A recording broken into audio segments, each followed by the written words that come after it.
ಯಾಕಂದ್ರೆ ಬಹಳಷ್ಟು ಕುತೂಹಲ ಇರ್ತದೆ. ನಮ್ಮ ರಾಜ್ಯದ ಬ್ರೇಕಿಂಗ್ ನ್ಯೂಸ್ ಅಂತ ಹೇಳ್ಬೋದು ನಮ್ಮ ಜಗ್ಗುದಾದನ. ನೀವು ಎರಡು ಮಾತಾಡಬೇಕು ಅಂತ ಕೇಳ್ಕೊಂಡು.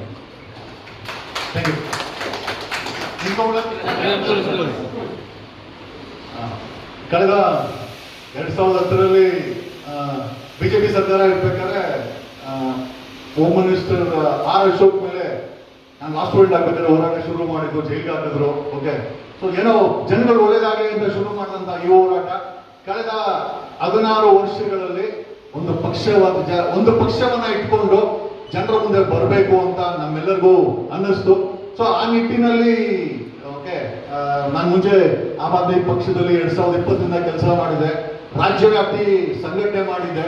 ಬಟ್ ಇವತ್ತಿನ ಒಂದು ಪ್ರಶ್ನೆ ಏನಪ್ಪಾ ಅಂತಂದ್ರೆ, 3 ಪಕ್ಷಗಳಿದೆ, 3 ಪಕ್ಷಗಳು ಕೂಡ ಸಾಮಾನ್ಯ ಜನರು ಓಟ್ ಬೇಕು, ಸಾಮಾನ್ಯ ಜನರ ತೆರಿಗೆ ಬೇಕು, ಸಾಮಾನ್ಯ ಜನರಿಗೆ ಕೊಡುವಂತ ಅಧಿಕಾರ ಇಟ್ಕೊಂಡು ಮಜಾ ಮಾಡಬೇಕು.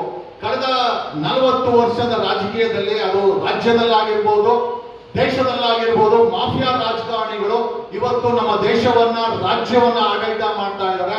ಜನರಿಂದ ಜನರಿಗೋಸ್ಕರ ಜನರಿಗಾಗಿ ಇರಬೇಕಾದಂತ ಸಂವಿಧಾನದ ಆಡಳಿತದಲ್ಲಿ ಇವತ್ತು ಮಾಫಿಯಾಗೋಸ್ಕರ ಮಾಫಿಯಾಗಳಿಂದನೇ ಆಗುವಂತ ಪರಿಸ್ಥಿತಿ ಬಂದಿದೆ. ನಮ್ಮೆಲ್ಲರಿಗೂ ಚಿಂತೆ ಏನಂತಂದ್ರೆ, ಈ ದೇಶ ಬಿಟ್ಟು ಹೊರಟೋಗ್ಬಿಡೋಣ ಅಥವಾ ಬದಲಾವಣೆ ಮಾಡೋಣ ಅಂತ. ಸಾಕಷ್ಟು ಬಾರಿ ಈ ದೇಶನ ತೊರೆದು ಎಲ್ಲ ಬೇರೆ ಕಡೆ ಸಿಟಿಸನ್ಶಿಪ್ ತಗೊಂಡು ಯಾವ್ದಾದ್ರು ನಾವು ಫಿನ್ಲ್ಯಾಂಡ್ ಪೋಲ್ಯಾಂಡ್ ಎಲ್ಲ ನಾವು ಹೋಗಿ ಯುಕೆಗೆ ಸೆಟ್ಲ್ ಆಗ್ಬಿಡೋಣ ಅಂತ ಅನ್ಕೊಂಡ್ವಿ. ಬಟ್ ಆದ್ರೆ ನಾವೇನೋ ಹೋಗ್ಬೋದು, ಇಲ್ಲಿರೋ ಬಡ ಜನರು ಏನ್ ಮಾಡ್ಬೇಕು ಅಂತ ಹೇಳಿ ಇಟ್ಕೊಂಡು ಸೊ ಒಂದು ದೊಡ್ಡ ಮಟ್ಟದ ಹೋರಾಟವನ್ನ ಮಾಡ್ಕೊಂಡು ನಾವೆಲ್ಲ ಸಣ್ಣ ಅಡಿಲ್ಬೇಕವರು. ನಮ್ ದೇವೇಗೌಡರ ತರ ಏನು ನಮ್ದು ಯಾವ್ದು ಕುಟುಂಬ ರಾಜಕಾರಣ ಇಲ್ಲ, ನಮ್ಮ ಅಪ್ಪ ಲಾಯರ್ ಕೂಡ ಅಲ್ಲ. ಓಕೆ, ಒಬ್ಬ ಸಾಮಾನ್ಯ ವ್ಯಕ್ತಿಯಾಗಿ ಬಂದು 30 years ಅನ್ನೋ ಏಜ್ ಅಲ್ಲಿ ಲಾ ಮಾಡಿ ಲಾಯರ್ ಆಗಿ ಇವತ್ತು ಕರ್ನಾಟಕದ ಜನ, ಒಂದಷ್ಟು ಜನ, ನಾನೇನು ಎಲ್ಲರೂ ಅಂತ ಹೇಳಕ್ ಹೋಗಲ್ಲ, ಒಂದಷ್ಟು ಜನ ಪ್ರೀತಿಯಿಂದ ವಕೀಲ್ ಸಾಬ್ ಅಂತಾರೆ, ಒಂದಷ್ಟು ಜನ ಪ್ರೀತಿಯಿಂದ ಜಗದೀಶ್ ಅವ್ರು ಅಂತ ಹೇಳ್ತಾರೆ, ಒಂದಷ್ಟು ಜನ ಬಿಗ್ ಬಾಸ್. ಇನ್ಫ್ಯಾಕ್ಟ್ ನನ್ಗೆ ತುಂಬಾ ದೊಡ್ಡ ಪ್ಲಾಟ್ಫಾರ್ಮ್ ಬಿಗ್ ಬಾಸ್ ಕೂಡ ಕೊಟ್ಟಿದೆ.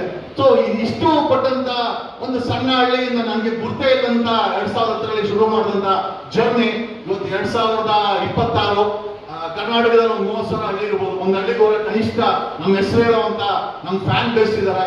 ಹಾಗಾಗಿ ನಾವು ಅನ್ಕೊಂಡಿದ್ದೇನು ಅಂತಂದ್ರೆ, ಇವತ್ತು ರೈತರು ನೆಮ್ಮದಿಯಾಗಿಲ್ಲ, ವಿದ್ಯಾರ್ಥಿಗಳ ನೆಮ್ಮದಿ ಆಗಿಲ್ಲ, ಸಾಮಾಜಿಕ ನ್ಯಾಯ ಕೊಡುವಂತ ಯಾವುದೇ ಒಂದು ಗ್ಯಾರಂಟಿ ಇಲ್ಲ. ಅದು ಧರ್ಮಸ್ಥಳ ವಿಚಾರದಲ್ಲಿ ನಾವು ನೋಡಿದಂತ ಆಗಿರ್ಬೋದು.